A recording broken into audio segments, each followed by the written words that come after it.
O may tiwala ka ba kay Diday pag siya gumawa? Wala daw tiwala. We can pack our bags and we just go, go, go. Oh, nalapot na. Ano yan? Dire-diretso lang ilalagay? Hindi po. Ano po, kailangan po ibabot na ng 20 minutes. 20 minutes bago haluin.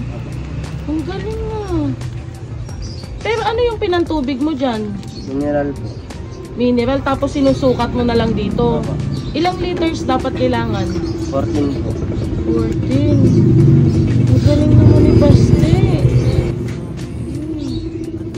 Ganyan palang paggawa niyan. Buti naisip mo yan, no? Pero nung naisip mo yan, may idea ka na ba? O inisip mo na lang na susundin mo lang yung mga nakalagay? Inisip ko lang po yung kung ano po yung mga nakalagay. Tapos nanood ka din. Ano pinangahalo mo dyan? Yung sandok po. Sandok? Saan? Ano? Eto. Grabe, ang laki naman nito. Saan galing to, be? Yung po sana, sa lola po namin. Sa lola mo, pamana sa'yo? Ang galing ah. Ito po yung pampakaulay niya. Ay, ayan. Lalahatin yan. Opo. Nilalagay na din agad. Hindi po. Mamaya pa. Mamaya pa po. Pagkatapos po nito, 20 minutes po. 20 minutes. Tapos yan, hindi mo na rin yan hahaluin. Hindi na po. Mamaya na po pagkatapos.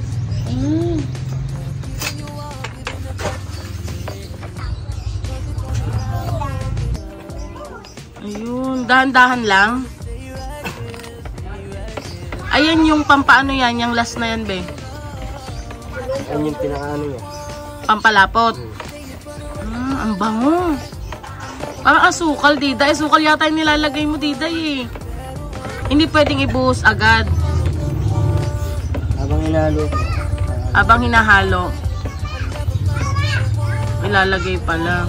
Tapos aantayin ulit yan, be. Mga ilan na antayin?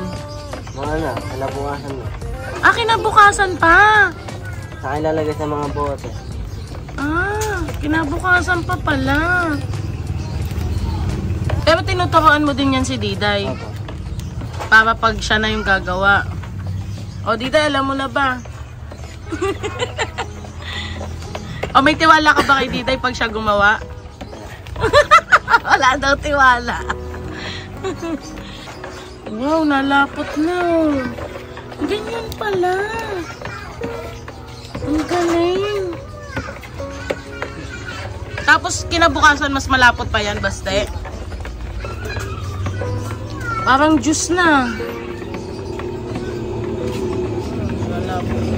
Tapos bukas si Diday naman yung magtatakal niyan. Parang busy-busy kayo sa isang araw lagi, no? Parang ang dami yung ginagawa lagi. Ayan, dahan-dahan din palang inahalo. Masaya lang. May tatanong lang ako, 'di ba sa negosyo hindi naman laging panalo. Paano pag natalo or kaya nalugi? Subukan po ulit na kami. Subukan po ulit. Susubukan ulit. Susubukan lang ng susubukan. Ang galing naman ng isip ni Baste. Pero alam ko naman na ano yan, mananalo kayo sa laban na yan kasi alam kong binuhos nyo yung pagod at syempre yung pagtsatsaga nyo dyan, no? Kaya sana ipagpatuloy nyo lang yan dalawa para yan sa future nyo.